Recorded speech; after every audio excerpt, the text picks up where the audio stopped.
नमस्कार, मैं छत्तीसगढ़ अखबार के YouTube चैनल इंडिया आजकल के स्टूडियो से सुनील कुमार।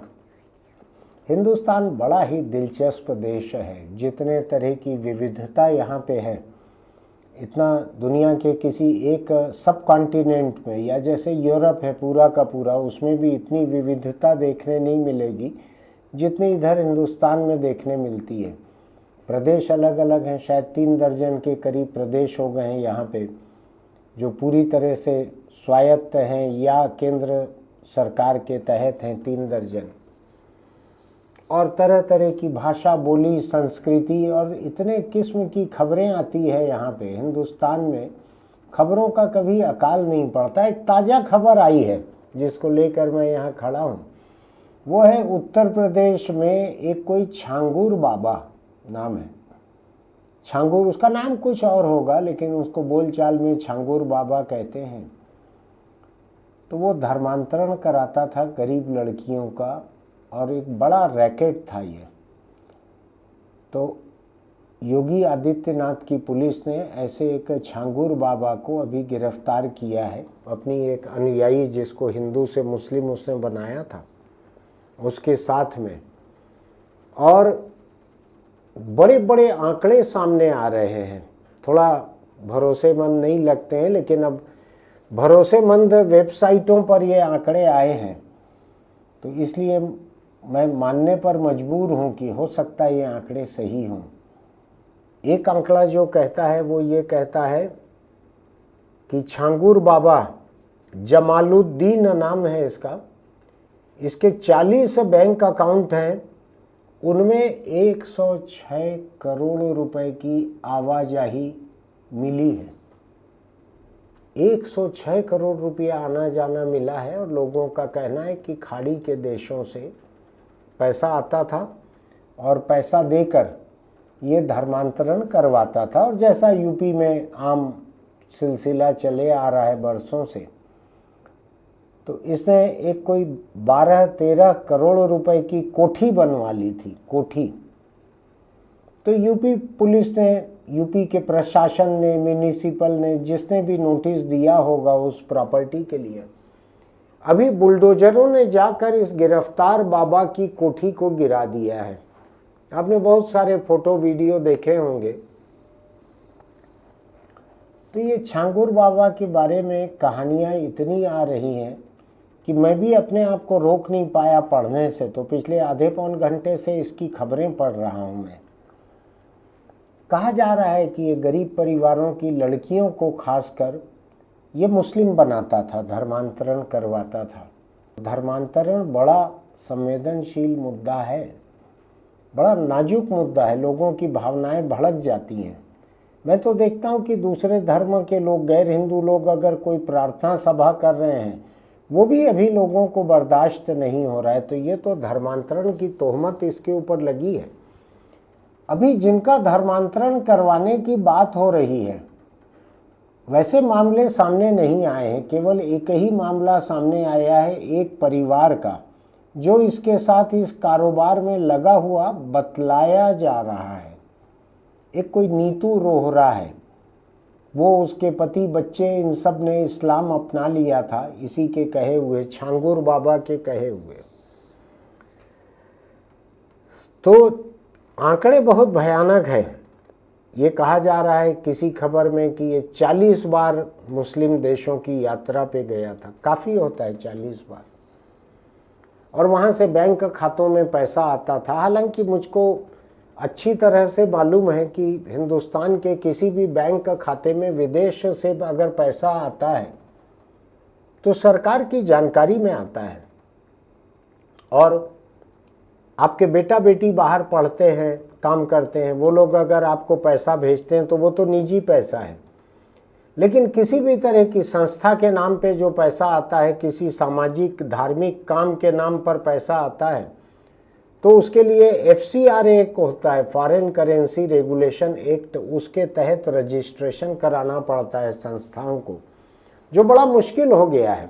मोदी सरकार ने पूरे देश में FCRA का बेजा इस्तेमाल करने वाले जितने धार्मिक, सामाजिक, आध्यात्मिक संगठन हैं, जितने तरह के सामाजिक आंदोलन चलाने वाले लोग हैं, उनके एफसीआरए को बड़ी कड़ाई से जांचा परखा है। हिसाब किताब में कई लोगों के गड़बड़ी मिली तो एफसीआरए रद्द कर दिया गया है। तो अभी बहुत आसान रह नहीं गया है एफसीआरए के तहत पैसा आना पिछले कई साल से। अब ऐसे में छांगुर बाबा के 40 बैंक अकाउंट में अगर 106 करोड़ रुपया आया है, मैं नहीं जानता कि ये पैसा जो है भारत सरकार की जानकारी के बिना आ सकता है कि नहीं, पहली बात। दूसरी बात, आज जब खबरें आ रही हैं तो ऐसे में एक सैलाब आता है, मैं उसमें सच्चा झूठा नहीं बता सकता हूँ। ये खास जानकारी जो मैं आपको बता रहा हूँ कि छांगुर बाबा के 40 बैंक अकाउंट में 106 करोड़ रुपए की रकम है, जो खास तौर पर मध्य पूर्व के देशों से मिली है। ये कह रहा है moneycontrol.com, जो कि एक बड़ी प्रमुख वेबसाइट है और रुपए पैसे की खबरें ज़्यादा कवर करती है वेबसाइट, तो मैं मानता हूं कि ये जानकारी सही होगी। लेकिन क्या ऐसा हो सकता है किसी एक आदमी से जुड़े हुए खातों में 106 करोड़ आ जाए और भारत सरकार को पता न लगे?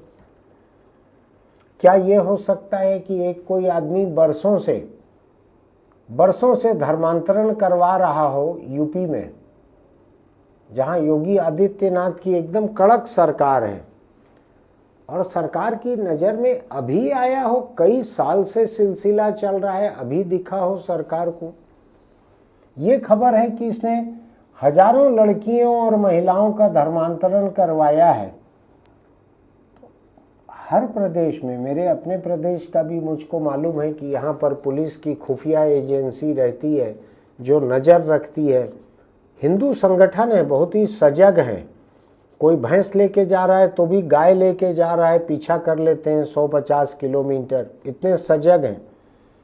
इतने संगठनों के रहते हुए विश्व हिंदू परिषद, बजरंग दल और जाने क्या क्या बहुत सारे संगठन हैं, इनके रहते हुए दुनिया की सबसे बड़ी पार्टी है भाजपा, उसका शासन रहते हुए ये कैसे मुमकिन हो गया कि एक आदमी जो है, जो कल तक अंगूठी बेचता था, ताबीज बेचता था, कभी मुंबई की एक दरगाह के बाहर बेच कर बैठता था, कभी यूपी में घूम घूम कर साइकिल पर बेचता था,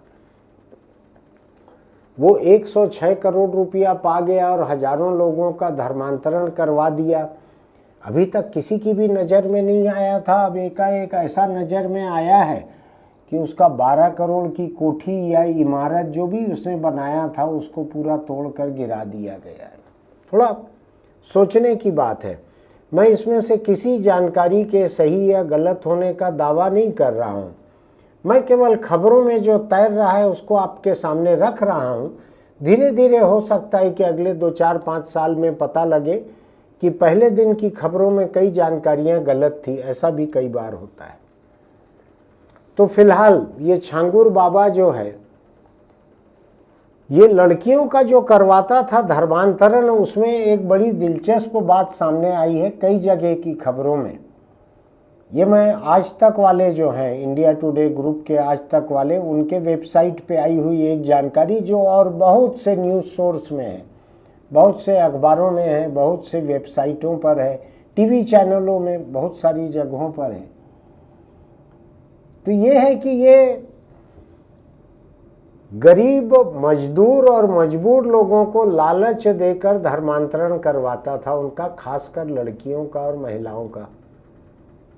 अब ये कहता है समाचार, ये आज तक का एक वेबसाइट है यूपी तक, मैं उसमें 2-3 लाइन पढ़ के बता रहा हूँ, लेकिन ये जानकारी कई और जगहों पर भी है।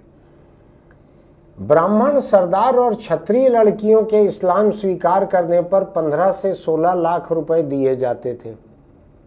ध्यान रखिए, ओबीसी लड़कियों को 10 से 12 लाख दिया जाता था, और ओबीसी से नीचे समझी जाने वाली जो जातियां हैं उनकी लड़कियों को 8 से 10 लाख रुपया दिया जाता था मुस्लिम बनने के लिए। बड़ा दिलचस्प है, ऐसा रेट कार्ड चल रहा था।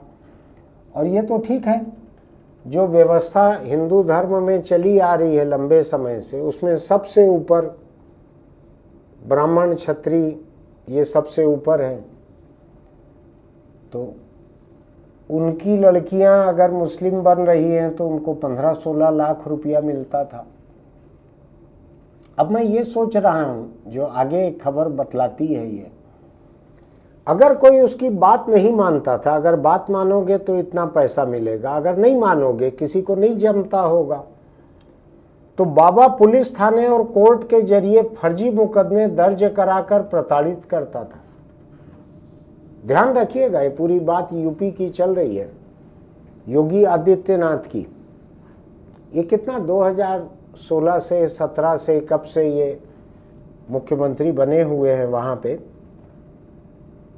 19 मार्च 2017 से 8 साल 110 दिन हुआ है इनको, 8 साल 110 दिन हुआ है योगी आदित्यनाथ को। आपको लगता है कि योगी आदित्यनाथ की सरकार इतनी ढीली ढाली होगी, उनकी पुलिस इतनी निकम्मी होगी कि थाने में ये बाबा जाकर, ताबीज और अंगूठी बेचने वाला बाबा जाकर फर्जी मुकदमे लगाता होगा, कोर्ट तक ले जाता होगा, दोनों जगह लोगों को परेशान करता होगा ताकि प्रताड़ित होकर, दहशत में आकर वो लोग मुस्लिम बन जाएं। मैं केवल सवाल खड़ा कर रहा हूं, मैं कोई शक नहीं कर रहा हूं, सभी जानकारी सही हो सकती है, लेकिन एक बूढ़ा आदमी है, उसको देखेंगे तो मुझको लगता है वो 60, 65, 70 के बीच का कहीं का होगा, ऐसे लगता है उसका हुलिया देखकर। अंगूठी बेचता था मुंबई में दरगाह के बाहर, और बाद में अंगूठी ताबीज बेचता था साइकिल में घूम घूम कर यूपी में। क्या कोई भी प्रदेश ऐसा हो सकता है जहां इस तरह का धर्मांतरण का धंधा करने वाला एक आदमी, उसके खाते में कितना 106 करोड़ रुपए उसके 40 बैंक खातों में आ गया। दिल्ली की सरकार को पता नहीं लगा, योगी की सरकार को पता नहीं लगा।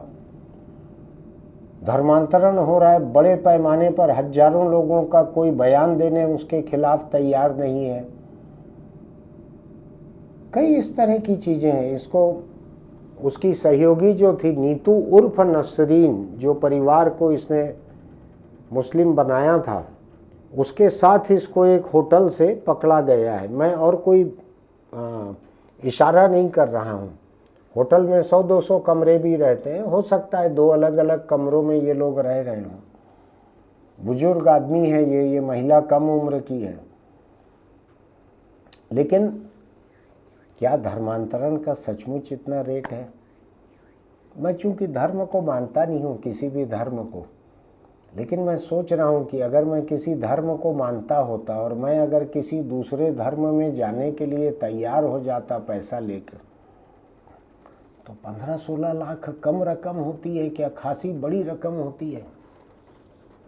अब मेरे साथ दिक्कत यह है कि मैं ये पैसा पा नहीं सकता, कमा नहीं सकता, क्योंकि न मेरा उस धर्म में भरोसा है जिसमें मैं पैदा हुआ हूँ, न मेरा ईसाई या इस्लाम धर्म में भरोसा है, जिनके बारे में कहा जाता है कि ये लोग पैसा देकर धर्मांतरण करवाते हैं। कहा जाता है तो करवाते होंगे, मैं कोई उनको बचाने की कोशिश नहीं कर रहा हूँ। देश का कानून बड़ा कड़ा है, जो भी इस तरह से धर्मांतरण कराएंगे वो जेल जाएंगे, और अभी तो सड़क पे मार भी खाते हैं जगह जगह जेल जाने के पहले। मैं थोड़ा हैरान हो रहा हूँ, 40 खातों में 106 करोड़ रुपया बहुत होता है। 106 करोड़ कम नहीं होता है। मेरे 4 खाते में मिला के अभी 10,000 रुपया नहीं होगा। ये छांगूर बाबा जो है 40 बैंक अकाउंट में 106 करोड़ रुपए की रकम, किसको कहते हैं इतना पैसा? और देश में गरीबी का हाल क्या है आप देख रहे हैं। बहुत ही खराब हालत है गरीबों की। जो गरीब हैं वो सबसे गरीब हैं, जो अमीर हैं वो सबसे अमीर हैं। तो ऐसे गरीब लोग जो हैं उनके लिए तो 15-16 लाख रुपया, अगर बामन छत्री है तो बामन और छत्री में भी गरीब लोग रहते हैं। यानी जाति अगर ऊंची समझी जाती है तो उसका ये मतलब नहीं है कि वो पैसे भी उनके पास ज़्यादा रहते हैं। तो छांगूर बाबा अगर पैसा देकर धर्मांतरण करा रहा था, और ब्राह्मण चूंकि ईश्वर के करीब रहते हैं, ऐसा कुछ लोग कहते हैं कि ईश्वर और इंसान के बीच का वो रहते हैं, एजेंट रहते हैं, वो उन्हीं के मार्फत आप ईश्वर से बात कर सकते हो, ऐसा कहते हैं। मैंने कभी कोशिश नहीं की है। तो ऐसे व्यक्ति को 15-16 लाख रुपया मिलना ब्राह्मण लड़की को बड़ी बात है। पैसा बहुत बड़ा होता है 15-16 लाख। ओबीसी को 10-12 लाख और ओबीसी से नीचे की लड़कियों को 8-10 लाख, खासा पैसा है ये। मैं तो हैरान होता हूँ कि ओबीसी से नीचे वाला जो दलित आदिवासी तबका जो है, इनमें से दलितों को लेकर अंबेडकर ने दीक्षा भूमि नागपुर में उनका बौद्ध धर्म में प्रवेश करवाया था, धर्मांतरण करवाया था। लाखों लोग बौद्ध बने थे। पैसा तो 1 रुपया भी देने की बात नहीं आती कहीं पे कि अंबेडकर ने 1 रुपया भी किसी को दिया हो या 1-1 कप चाय पिलवाई हो लोगों को कि चलो बौद्ध बन जाओ, मैं 1-1 कप चाय पिलवाऊंगा, ऐसा भी नहीं हुआ था। ऐसे में अगर ये बाबा दलितों को, आदिवासियों को अगर 8-10 लाख रुपया दे रहा है तो थोड़ा सोचने की बात है कि इंसान की कीमत जो है एकदम से बढ़ गई है, इंसान महत्वपूर्ण हो गए हैं। नहीं लगता आपको ऐसा? ये पिछले 4 दिनों से ये छांगुर बाबा की खबरें छाई हुई हैं। आने वाले साल 2 साल में हमको इसकी हकीकत पता लगेगी क्या था। हो सकता है 106 करोड़ बढ़कर 600 करोड़ तक पहुंच जाए मामला। हो सकता है कि 1000-2000 लोग आके कहें कि इसने हमको इस्लाम में दाखिला दिलाया था। कुछ भी हो सकता है। फिलहाल तो मैं आपके सामने कतरा कतरा जानकारी रख रहा हूं जो अलग अलग देश के बड़े बड़े मीडिया में जो तैर रही है। कुछ एक जानकारी अखबारों में तैर रही है। मैंने कुछ जानकारी अमर उजाला की वेबसाइट से देखी है जो कह रहा है कि उत्तर प्रदेश के बलरामपुर इलाके में छांगुर बाबा ने 3 से 4 हजार से अधिक हिंदुओं को निशाना बनाया था, जिसमें 1500 से अधिक महिलाएं हैं। धर्मांतरण रैकेट करने वाले एसटीएफ को जानकारी मिल गई है, स्पेशल टास्क फोर्स को दे दिया है पूरे मामले का जांच। ये कहा गया है कि इसने महाराष्ट्र और दुबई में अपना नेटवर्क बनाया हुआ था। बड़ा अंतर्राष्ट्रीय सिंडिकेट का ये हिस्सा था। कई तरह की जानकारी है। गिरफ्तार करके उसको अदालत में पेश किया गया है। वहाँ पुलिस को 7 दिन की रिमांड मिली है। 7 दिन में हो सकता है कि छांगुर बाबा से कई और तरह की जानकारी पुलिस निकाल ले। फिलहाल मेरे पास आज इतना ही है। बातों को बार बार दोहराने का मतलब नहीं है। बड़ी संख्या में इसने ज़मीनें खरीदी थी अपने नाम से, और इनकी शिष्या जिसको मुस्लिम बनाया है नीतू रोहरा, उसके नाम पे भी ज़मीनें खरीदी हैं। और कई तरह की बातें आ रही है। जितने मुंह उतनी बात। अमर उजाला बताया जा रहा है कि नीतू रोहरा का पति जो है नवीन, जो कि मुस्लिम बन गया है, उसका स्विस बैंक में भी खाता है। तो अच्छा है, स्विस बैंक का पैसा हिंदुस्तान वापस भी आना था। यहाँ से खबर भी लग जाएगी कि ये पैसा स्विस बैंक में गया हुआ है। फिलहाल सावधान रहिएगा।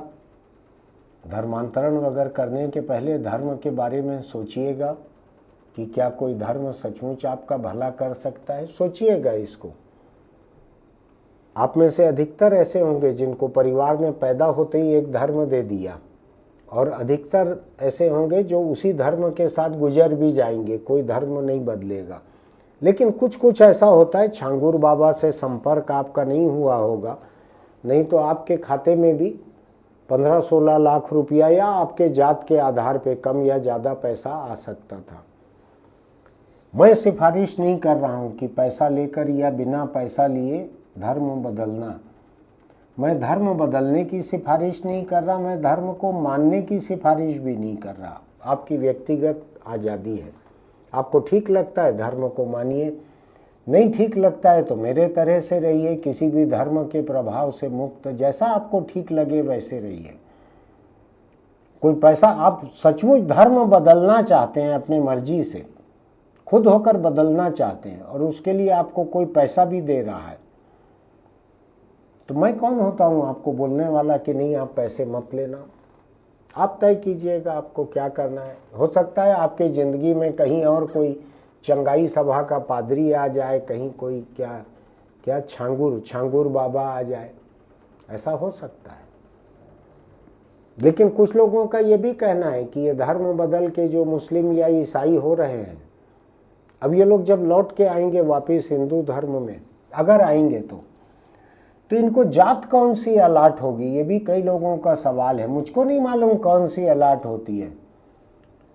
जैसा कि 15-16 लाख रुपया लेके अगर ब्राह्मण और राजपूत कोई लड़की अगर बनी होगी मुस्लिम, तो वो अगर बाद में मान लीजिए छांगुर बाबा के जेल जाने के बाद लौट के हिंदू बनेगी, तो क्या उसको ब्राह्मण या राजपूत ही दर्जा मिलेगा कि उसको डिग्रेड कर दिया जाएगा, जाति व्यवस्था में उसको थोड़ा नीचे का दर्जा मिलेगा, मुझको अभी मालूम नहीं है। फिलहाल इस खबर को दिलचस्पी से देखिएगा। पैसा बड़ा है, रकम बड़ी है, फिर भी आप अपने धर्म को बेचिएगा मत। बेचने का सामान नहीं है। आपको अपने मन के भीतर इच्छा हो रही है आपको एक धर्म से दूसरे धर्म में जाना है, तो देश के कानून के तहत उसकी एक प्रक्रिया है। कलेक्टर ऑफिस जाकर आप पूछ सकते हैं कि मुझको धर्म बदलना है। क्या होगा उसके बाद मुझको नहीं मालूम है। कई लोगों को सड़कों पर निपटा जाता है, उनसे मुझको नहीं मालूम है। मैं मुक्त हूँ चिंता से, मुझको किसी धर्म में कभी नहीं जाना है, तो मैं चिंता मुक्त हूँ। चलिए, आपको ये तमाम बातें अगर तर्क संगत लगती हैं, आज की ज़िंदगी में ज़रूरी लगती हैं कि हमको इन बातों को देखना चाहिए, तो हमारे इस YouTube चैनल इंडिया आजकल को सब्सक्राइब कीजिएगा, नोटिफिकेशन की बटन दबाइएगा, लाइक कीजिएगा, कमेंट बॉक्स में कमेंट कीजिएगा और अपने दोस्तों को भी भेजिएगा। हो सकता है उनको ज़रूरत हो 15-16 लाख की, हो सकता है उनके पास कोई ऐसी कोशिश कर रहा हो जिसको वो जेल भेजना चाहे, और हो सकता है कि ये धर्म को बिकते देखकर उनका मन धर्म से उचट जाए और मेरे जैसे व्यक्ति से सलाह मशविरा करें कि नास्तिक होने में बहुत तकलीफ तो नहीं होती है। पूछिएगा अगर आपको ज़रूरत कभी लगेगी तो। मैं नहीं कह रहा हूँ कोई धर्म छोड़ने के लिए, बिल्कुल निजी मामला है, आप अपने मर्जी से रहिए। चलते चलते एक छोटी सी सलाह, अगर आप बीड़ी सिगरेट गुटखा तंबाकू खाते पीते हैं तो छोड़ दीजिए। मैंने कल ही अपने एक वीडियो के अंत में इस बात को कहा, इस बात को बताया कि देश के एक बहुत बड़े नेता जिनका फोटो वीडियो आते ही रहता है मीडिया में, देश के एक बहुत बड़े नेता हैं, उनके मुंह की हालत देखिए, मुंह के कैंसर से उनके मुंह की क्या हालत हुई है।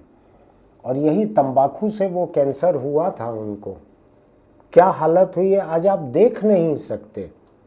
मैं सच कह रहा हूँ, आपको अंदाज होगा मैं किसके बारे में कह रहा हूँ। महाराष्ट्र के नेता हैं, आप सर्च करके देखिएगा। क्या आप 1 मिनट तक उस फोटो को देख सकते हैं? देखिएगा। कल मुझको प्रदेश के एक बहुत बड़े नेता ने फ़ोन करके ये कहा कि सुनील जी, मैंने आपका वीडियो अभी देखा है, आपने बहुत ज़रूरी बातें कही है, लेकिन आखिरी में आपने जिस तरह से डराया है, जितना विभत्स वर्णन किया है मुंह के कैंसर का तंबाकू के कारण, तो मैं डर गया हूँ। परिवार के कहे तो मैं तंबाकू छोड़ नहीं पा रहा था, लेकिन आपने जो कहा है मैं सोच रहा हूँ कि अब छोड़ ही दूँ तंबाकू। मैंने कहा कि मैं 4-6 लोगों की फ़ोटो भेज देता हूँ आपको, आप देखिएगा। क्या उसके बाद भी आपकी इच्छा होगी कि पूरा मुंह काट के निकाल दिया जाए, जबड़ा पूरा काट के फेंक दिया जाए, पैर की हड्डी निकाल के जबड़ा बनाया जाए, इधर कूल्हे से बटक्स से चमड़ी और गोश्त निकाल कर गाल बनाया जाए आपका? बहुत खराब नौबत रहती है। ये सब भी उनके लिए रहती है जो 20-25 लाख रुपए खर्च करने की ताकत रखते हैं। तंबाकू बहुत बुरी मौत मारता है, उससे बच के चलिए, दूर रहिए उससे। गुटखा, तंबाकू, बीड़ी, सिगरेट, गुड़ाखू, इन सब से दूर रहिए एकदम। अपने परिवार के साथ रहिए। साथ रहना है तो अच्छे का साथ रखो, तंबाकू का साथ क्यों रखो। फिर मिलेंगे।